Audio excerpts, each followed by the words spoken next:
అబ్బో ఇక్కడ కేజీ చీరలు కొంటే అర కేజీ చీరలు ఫ్రీ అంట. మంగళ్య షాపింగ్ మాల్, కేజీల్లో సేల్, టన్నుల్లో ఆనందం.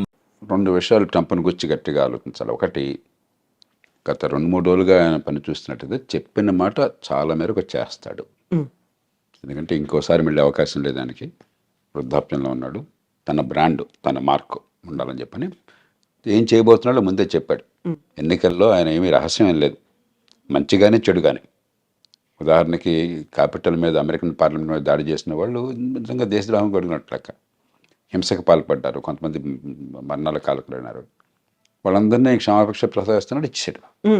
మంచిగానే చెడుగానే ఆయన చెప్పింది సీరియస్గా తీసుకుంటున్నాడు, స్ట్రాంగ్గా చెప్తాడు కూడా. రెండోది, ఇనాగరల్ స్పీచ్లో ఆయన ఒక మనిషిని ఉదహరించాడు. ఆయన విలియం మెకిన్లీ అని, అమెరికా రాష్ట్రపతిగా 1897 నుంచి 2001 దాకా ఉన్నాడు ఆయన. 2001లో సెప్టెంబర్లో ఆయన చంపేశారు. ఈ హత్యకు గురైన రాష్ట్రపతుల్లో ఆయన ఒకడు. ఆయన తర్వాత థియోడోర్ రూజ్వెల్ట్ వచ్చాడు. మెకిన్లీ ఆయన్ని ప్రస్తావించాడు. మెకిన్లీ రెండుకి ప్రధానంగా పేరున్నవాడు. ఒకటి, టారిఫ్లు, ఇతర దేశాల నుంచి దిగుమతుల్ని తగ్గించడం, దాని మీద ఈ టారిఫ్లు పెట్టడం. రెండు, దేశ విస్తరణ కాంక్ష. అమెరికా చివరిసారిగా విస్తరణ చేసింది మెకిన్లీ సమయంలో. స్పానిష్ వార్ అని చెప్పని 1898లో ఆ వార్లో గెలిచిన తర్వాత ఈవేళ ప్యూర్టోరికో ఆ రకంగా స్పెయిన్ నుంచి వచ్చింది. ఈవేళ క్యూబాని విడుదల చేశారు. అమెరికానే దానికి మోక్షం కలిగించి స్వతంత్ర దేశంగా చేసింది. అట్లాగే ఆయన కాలంలోనే ఈ హవాయి రాష్ట్రం అది అమెరికాలో కలిపేసుకున్నారు. ఫిలిప్పీన్స్ స్పానిష్ వార్లో స్పానిష్ కాలనీ, అది అమెరికా చేతుల్లోకి వచ్చిన తర్వాత స్వతంత్ర దేశంగా అయింది. కాబట్టి ఆయన పనామా కెనాల్ గురించి కానీ మరోదాని గురించి కానీ మాట్లాడుతుంటే చాలా సీరియస్గా తీసుకోవాలి. ఎందుకంటే ఆ మెకిన్లీ ప్రభావం ఏమైందని ఆయన స్పష్టంగా చెప్తున్నాడు. మూడోది, ట్రంప్లో ఏమిటంటే ట్రాన్సాక్షనల్ మ్యాన్. పెద్ద సిద్ధాంతాలు అలాంటివి ఏమి పెద్దగా ఉండవు ఆయనకి. ఆ సందర్భాన్ని బట్టి ఏది లాభం అనుకుంటే తన దేశానికి, తాను నమ్మిన లక్ష్యాలకి, దానికి ఆయన సిద్ధం. అప్పటికప్పుడు నిర్ణయాలు ఉంటాయి. డీల్ మేకింగ్ ఆయన ఎప్పుడు కూడా గర్వంగా చెప్తుంటాడు, నేను డీల్స్ బాగా చేస్తాను, ఒప్పందం చేసుకుంటాను, వాడికి కావాల్సింది ఇస్తాను, నాకు కావాల్సింది తీసుకుంటానని చెప్పని. కాబట్టి ఉడుపుగా ఆయనతో ఫైట్ చేయాలి. అంతే తప్ప సిద్ధాంతం ప్రకారం ట్రంప్తో ఫైట్ చేస్తే సిద్ధాంతం ఆయనకు లేనప్పుడు ఉపయోగం లేదు. అంచేత ఈ 4 ఏళ్ల కాలం ప్రపంచం అంతా కూడా ఆ ప్రభుత్వం, అక్కడ ప్రజల మనస్తత్వాన్ని గుర్తించి, ముఖ్యంగా భారతదేశం లాంటి దేశం చాలా లాఘవంగా మన ప్రజలను కాపాడుకుంటూనే మరి అవతల వాళ్ళ ఎక్కడ గట్టిగా ఉన్నారో గమనించి మన అవసరం మేరకు ఇచ్చిపుచ్చుకునే ధోరణి ఉండాలి. సో ఇప్పుడు జన్మతః వచ్చే పౌరసత్వాన్ని రద్దు చేశాము అన్న తర్వాత అక్కడున్న వాళ్ళకి లాభమా, మనకి నష్టం జరుగుతోందా? ఎలా ఉంది సార్ పరిస్థితి అనేది? మొట్టమొదటిది, ఇది రాజ్యాంగ రీత్యా సాధ్యం కాదు.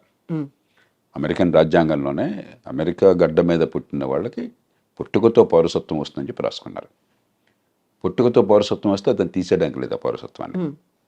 రెండోది, పుట్టుకతో పౌరసత్వం ఉన్న వాళ్ళకి కొన్ని పదవులకు అర్హులు. ఉదాహరణకు అమెరికన్ రాష్ట్రపతి, ఉపరాష్ట్రపతి లాంటి వాళ్ళు పుట్టుకతో పౌరసత్వం ఉన్న వాళ్ళు మాత్రమే అర్హులు. మిగతా పౌరులు, ఇతర దేశాల నుంచి పోయిన వాళ్ళు పౌరులుగా ఉంటే అర్హులు కాదు. అలా పెట్టుకున్నారు వాళ్ళు. కాబట్టి అది సాధ్యం కాదు. కానీ ఆయన ఎందుకు చేశాడంటే ఆయన 2 కారణాలుగా. ఒక బలమైన సంకేతాన్ని ఇవ్వాలి, అక్రమ వలసదారులకి వ్యతిరేకము, నేను ఇంకా క్షమించను అని చెప్పడానికి. రెండోది, ఇది ఖచ్చితంగా సుప్రీంకోర్టు దాకా పోతుంది. అమెరికాలో తుమ్మిన దగ్గర సుప్రీంకోర్టు దాకా వెళుతుంది. ఎందుకంటే అది లిటిగేటియస్ సొసైటీ. ప్రతిదానికి ఒక కోర్టుల వివాదాలు, దావాలు, ఆ దేశ సాంప్రదాయంలో భాగం అది, ఆ దేశం జన్యువుల్లో భాగం అది. సుప్రీంకోర్టుకి వెళుతుంది.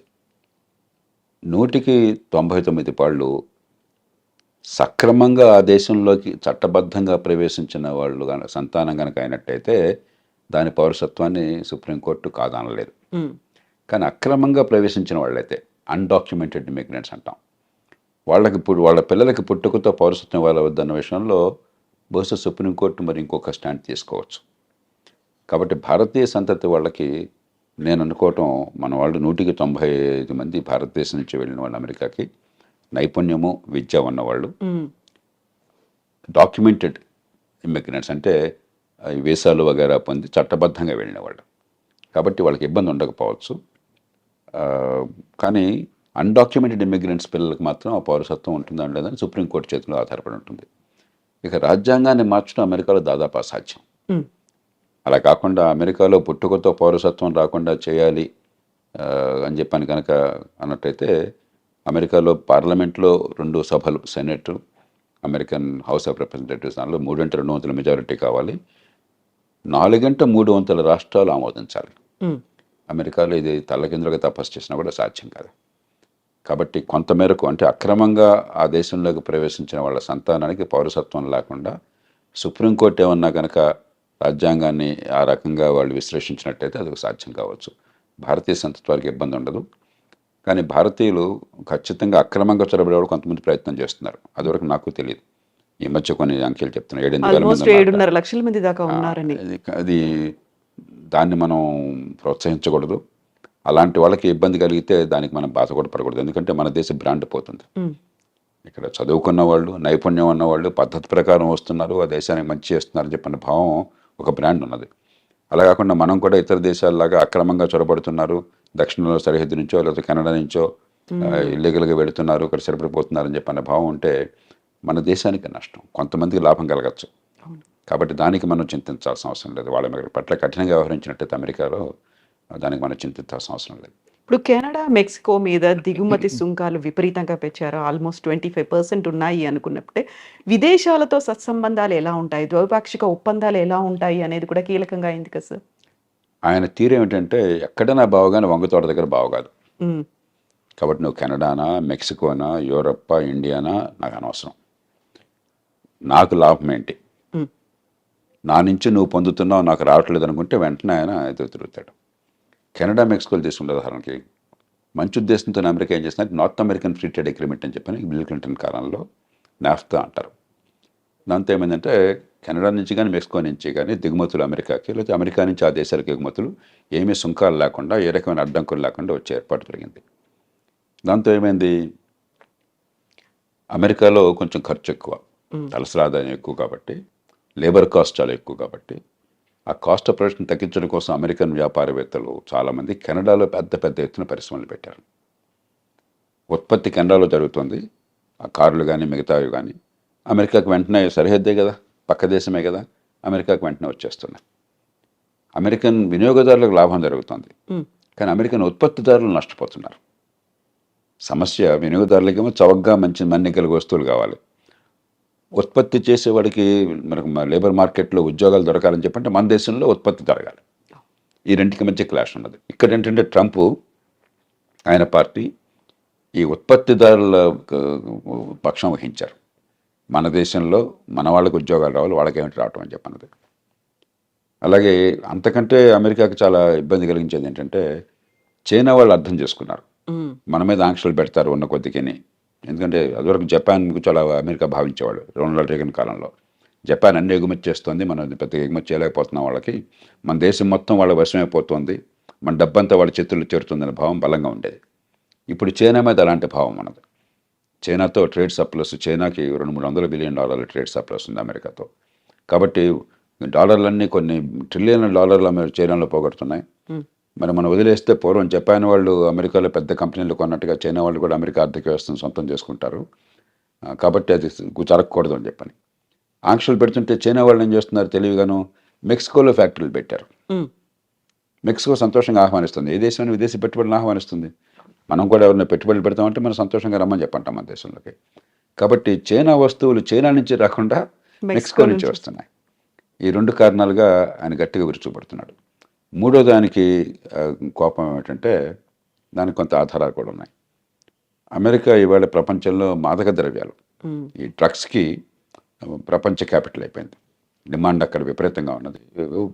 కొన్ని కోట్ల రూపాయలు ఖర్చు పెట్టడానికి సిద్ధంగా ఉన్నారు అక్కడ జనం కొనటం కోసం చెప్పని. మత్తుకి అలవాటు పడ్డ వాళ్ళు చాలామంది ఉన్నారు, బానిసలు అయిపోయినారు. అవన్నీ ఎక్కడి నుంచి వస్తున్నాయి? వాళ్ళకి సముద్రం నుంచి రావడం చాలా కష్టం, భూభాగం నుంచి మెక్సికో నుంచి వస్తున్నాయి. ఎప్పుడైతే దీనిలో కొన్ని కోట్ల డాలర్ల లాభం ఉన్నదో కార్టెల్స్, బలమైన సంఘటిత నేరస్తులు, గతంలో మాఫియాలు అనేవాళ్ళం, ఈ మాఫియాలు డ్రగ్ కార్టెల్స్ అంటాం, వాళ్ళు $100 బిలియన్ల డబ్బులు చేసుకుంటున్నారు. అంత డబ్బులు ఉన్నాయి కాబట్టి విపరీతమైనటువంటి హింస, నేరాలు, మామూలు నేరాలు కాదు, ఎదురొస్తే వాడిని సఫా చేయటమే, అంత దారుణంగా ఉన్నది. కాబట్టి వాళ్ళని అరికట్టాలని చెప్పన్నా కూడా దక్షిణ బార్డర్, ముఖ్యంగా మెక్సికో బార్డర్తో ఒకటి ఇమ్మిగ్రెంట్స్ రాకుండా ఆపాలి, 2 ఇది డ్రగ్స్ రాకుండా ఆపాలి. అందుకనే ఆయన డ్రగ్ కార్టెల్స్ని టెర్రరిస్టులుగా ప్రకటించాడు. అప్పుడు అమెరికన్ చట్టం కింద చాలా అధికారాలు వస్తాయి రాష్ట్రపతికి. అవసరమైతే మెక్సికోలోకి తన సైన్యాన్ని పంపించి దాడులు చేసి వాళ్ళని చంపే హక్కు కూడా వస్తుందన్నమాట. అంచేత మెక్సికో విషయం ప్రత్యేకం. కానీ మొత్తం మీద ఖచ్చితంగా ఆయన చైనా మీద కానీ, చివరికి వీలుంటే అవసరమైతే మన మీద కానీ ఆయన అవసరమైతే టారిఫ్లు పెడతాడు. ఎందుకంటే మనతో ఉదాహరణకి పెద్ద చైనా లాగా కాకపోయినా మనకు కూడా 15-20 బిలియన్, 20-25 బిలియన్ డాలర్లు, 30 బిలియన్ డాలర్లు మనకి సర్ప్లస్ ఉన్నది. అమెరికా ఒక్కటే పెద్ద దేశం. భారతదేశం ట్రేడ్ సర్ప్లస్ ఉన్న దేశం అమెరికా ఒక్కటే పెద్ద దేశాల్లో. 35 బిలియన్ డాలర్లు. చైనాతో మనకి 90-100 బిలియన్ డాలర్ల లోటు ఉన్నది. అమెరికాతో 30-35 బిలియన్ డాలర్ల సర్ప్లస్ మిగులు ఉన్నది. ఆయనకి ఎక్కడ ఏ దేశానికి తన దేశంతో వాణిజ్యంలో మిగులున్నా సరే ఆయనకి వెంటనే అక్కసు. వాడు వస్తువులు మన దగ్గర అమ్ముకుంటున్నాడు, మనం అమ్మలేకపోతున్నాం అని చెప్పని. హ్యార్లీ డేవిడ్సన్ ఒక కంపెనీ ఉంది. అవును. ట్రంప్ 2-3 సార్లు దాని గురించి ప్రస్తావించాడు. ఈ మోటార్ సైకిల్ నడుపుతారు. అవి ఏమిటో నాకు తెలియదు కానీ కొంచెం ఈ కుర్రాళ్ళు కొందరు మోసపోతారు. Costly చాలా ఉంటాయి. ఖరీదైనటువంటివి. మన వాళ్ళు ఖరీదైన వస్తువును మన దేశంలో లగ్జరీ ట్యాక్స్ చాలా ఎక్కువ పెడతాం. ఆయన 2-3 సార్లు ప్రస్తావించాడు. ఇండియా టారిఫ్ కింగ్, చూడండి హార్లీ డేవిడ్సన్ మోటార్ సైకిల్ మీద టారిఫ్ పెట్టారని చెప్పని. అలాంటి విషయాల్లో మనం కొంచెం సౌమ్యంగా, పెద్ద నష్టమే లేదు. ఆయనకి ఏదైతే గట్టిగా బుర్రలో ఉందో దాన్ని తగ్గించేసుకోవాలి. మనకి ఇబ్బంది లేకుండా చూసుకోవాలి. కొంతమేరకు అమెరికా నుంచి వస్తువులు మన దేశం రావడానికి మనం అనుమతించాలి వస్తే టారిఫ్లు తగ్గించి. ఎందుకంటే ఆయనతో గొడవ పెట్టుకుని మనం టారిఫ్లు పెంచేసుకుంటే మనం నష్టపోతాం. కాబట్టి మనం కొంత లౌక్యంగా వ్యవహరించాలి. మనకంటే ఇబ్బంది చైనాకి ఎక్కువ జరుగుతుంది. ఎందుకంటే చైనా మీద చాలా అక్కసు ఉన్నది, ఒకరు అమెరికాతో ధీటుగా ఉన్నదని. రెండోది, ఈ మధ్య గట్టిగా ఆయన చేసిన ప్రకటన దాన్ని కూడా సీరియస్గా తీసుకోవాలి. కొంతకాలం క్రితం ఈ బ్రిక్స్ దేశాలు, ప్రధానంగా చైనా, రష్యా, భారత్, ఈ 3 మిగతా దేశాలకు 7 ఉన్నాయి. ఇవన్నీ ఏమిటంటే డాలర్కి పోటీగా వేరే కరెన్సీని పెంచాలని చెప్పని ఒక ఆలోచన చేశారు. ఏషియన్ కరెన్సీ యూనిట్ అని, ఏసీయూ అని, లేకపోతే మరో పేరుతోనూ బ్రిక్స్ కరెన్సీ ఒకటి పెట్టాలని. ఈ లావాదేవీలు ఈ దేశాల మధ్య డాలర్ అవసరం లేకుండా ఎగుమతులు దిగుమతులు జరిగినాయి అనుకోండి. ఉదాహరణకి రష్యా ఉంది. రష్యాతో ఇప్పుడు డాలర్ల వాణిజ్యం సాధ్యం కాదు అమెరికా ఆంక్షల వల్ల. మనకి రష్యా వాళ్ళ ఆయన ముడి చమురు పంపిస్తుంది. మనం డబ్బులు ఎలా ఇస్తున్నాం వాళ్ళకి? రూపాయలు ఇస్తున్నాం. రష్యాకి రూపాయలు ఉపయోగం లేదు. అలా కాకుండా ఈ అన్ని దేశాలకు ఒక కరెన్సీ ఉందనుకోండి, ఆ కరెన్సీ మనం కూడా వడ్డ మొదలెట్టాం అనుకోండి, రష్యా దగ్గర ఆ కరెన్సీ చేరినప్పుడు మన దేశంలోంచి ఎగుమతులు వాళ్ళకి ఏం లేకపోయినా అదే కరెన్సీ చైనాలో చలామణి అయిందనుకోండి, చైనా నుంచి వాళ్ళు బోల్డ్ ఎగుమతులు తీసుకోవచ్చు. చైనా అంతా ఎగుమతి చేసే దేశం కదా, ఇట్లా పనికి వస్తుంది ఈ 9-10 దేశాలు. ఒక ఆలోచన ఉన్నది. ఆయన నిర్మోహటంగా చెప్పాడు, మీరు గనక అలాంటి ఆలోచన పెట్టినట్టయితే మీ మీద 100% టారిఫ్లు పెడతానన్నాడు. కాబట్టి అది ఆలోచన మనం పూర్తిగా దానికి దూరం అయిపోవాలి. ఎందుకంటే మనం అమెరికాతో కయ్యానికి దిగి నష్టపోయే శక్తి మనకు లేదు. చైనా లాంటి దేశాలకి ఇలాంటిది పెరగాలని కోరుకుంటుంది. కాబట్టి ఇలాగా మనం ఒడుపుగా వ్యవహరించాలి ఖచ్చితంగా. కానీ మొత్తం మీద చూస్తే ప్రపంచంలో ఇతర దేశాలతో పోలిస్తే పెద్దగా ఇబ్బందులు లేకుండా ఉండే దేశం భారతదేశం. ట్రంప్ వల్ల అమెరికాతో మనకున్న సత్సంబంధాలు, వాళ్ళకి మనకి ప్రపంచంలో సమానమైన ప్రాపంచిక దృక్పథం ఉన్నది. ఇప్పుడు చైనాను గురించి కానీ, ఇతర దేశాలను గురించి కానీ, మరి కొన్ని విలువల విషయంలో కానీ అమెరికాకి మనకి విభేదాలు ఏం లేవు, పూర్వకాలంలాగా కాదు. ఈ చిన్న చిన్న విషయాలు, వాణిజ్యపరమైన విషయాలు అంటే మనం సర్దుకుపోవచ్చు. కాబట్టి రెండోది, మనం అంటే చాలా సద్భావం ఉంది అతనికి, వివిధ కారణాల వల్ల అందులో సద్భావం ఉన్నది. మోదీ అంటే కూడా, అలాగే మోదీ అంటాం కూడా. అలాగే అమెరికా బయట, అమెరికాలో కూడా లేనంత ప్రజాదరణ భారతదేశంలో ఉంది ట్రంప్ అంటే. ఈ మధ్య సర్వేలో 85% భారతీయులు ట్రంప్కి అనుకూలంగా ఉన్నారని చెప్తున్నారు. ప్రపంచంలో అక్కడ ఊహించడానికి కూడా సాధ్యం కాదు. చాలా దేశాల్లో ట్రంప్ వ్యతిరేకులు. అమెరికాలోనే దాదాపు 50% మంది దానికి అనుకూలం, 49-50% మంది అనుకూలం. మన దేశం 85% అని చెప్పి అంటున్నారు. అలాగే భారతీయ సంతతి వాళ్ళు అమెరికాలో చాలామంది కీలకమైన పాత్ర పోషిస్తున్నారు, రాజకీయాల్లో కానీ టెక్నాలజీలో కానీ. వాళ్ళంటే ట్రంప్కి చాలా ఇష్టం. వివిధ కారణాల వల్ల భారతదేశానికి ఇబ్బంది ఉంటుంది. ఎందుకంటే వంగతో ఎక్కడైనా బావగానే వంగతోట దగ్గర బావ కాదు ఆయన విషయంలో. కానీ ఆ సందర్భాన్ని బట్టి మనం కొంచెం మలుచుకుంటూ ఉండాలి. అంతే. ఇప్పుడు H1B వీసాలకి సంబంధించి కూడా వాదనలు కొనసాగుతున్నాయి. ఇరువైపు వాదనలు మేము విన్నాము అన్నప్పుడు, ఒకవేళ దానికి సంబంధించి ఒక కఠినమైన నిర్ణయం తీసుకుంటే భారతదేశంలో ఐటీ కంపెనీలు కావచ్చు, అక్కడ పనిచేస్తున్నటువంటి ఐటీ ఉద్యోగుల పరిస్థితి ఎలా ఉంటుంది సార్? ఇందులో 2 ఉన్న విషయాలు. ఒకటి, ఉన్న H1B వీసాల్లో భారత్ వాటా 7% పెట్టారు. అంటే ఏ దేశానికి 7% కంటే ఎక్కువగా వీసాలు ఉండకూడదని పెట్టారు. భారత్ జనాభా ప్రపంచంలో 18%. అమెరికా వెళ్ళాలని చట్టబద్ధంగా వెళ్ళాలని ఉబలాట పడే వాళ్ళు బహుశా ప్రపంచంలో 35% మనం అయి ఉంటాం. ఉమ్, మరి మనకి 7% పెట్టి ఒక చిన్న గోచిపాతంత చిన్న దేశానికి 7% పెట్టడం అనేది అది హేతుబద్ధమైనది కాదు. ఉమ్, కాబట్టి దాన్ని మారుస్తారా లేదా? నేను అనుకోవటం అది మారుస్తారు. ఎందుకంటే అమెరికాకి అవసరం కాబట్టి, మనకు అవసరం కాబట్టి. రెండోది H1B వీసాలు అమెరికాలో పని ఉన్నట్టయితే, నైపుణ్యం ఉన్నట్టయితే విరివిగా ఇస్తారా లేదా? రెండుని వేరువేరుగా చూడాలి. మన వాటా పెరుగుతుందా లేదా, మొత్తం మీద అసలు కేక్ పెరుగుతుందా లేదా అని చెప్పన్నది. కేక్ పెరగడం విషయంలో ఇప్పుడు చాలా పెద్ద అంతర్యుద్ధం జరుగుతుంది రిపబ్లికన్ పార్టీలో. ట్రంప్కి సాంప్రదాయంగా మద్దతు ఇస్తున్న మెగా రిపబ్లికన్స్, వాళ్ళు మెగా రిపబ్లికన్స్ మన దేశం తప్ప మిగతా వాళ్ళు ఎవరు వద్దు, తెల్లోడు తప్ప ఇంకెవరు వద్దు, ఇలా ఆలోచించేవాళ్ళు. సో అమెరికా ఫస్ట్ అనే నినాదం కూడా అలా వచ్చింది. అమెరికా ఫస్ట్, దేశంగా ఫస్ట్ అంటాం వేరు, కానీ యూరోపియన్ సంతతి వాళ్ళు, తెల్లతోలు వాళ్ళు, క్రైస్తవులు, దానిలో 2 కోణాలు ఉన్నాయి మళ్ళీ. ఉమ్, ఉమ్, ఆ కోణం వాళ్ళు ప్రధానంగా ఒక హార్డ్ కోర్ మెగా రిపబ్లికన్స్. వాళ్ళు అసలు H1B వీసాలంటే మన ఉద్యోగాలు కొట్టేటువంటి రావడానికి వీల్లేదని వాళ్ళు గట్టిగా అక్కడ కూర్చున్నారు.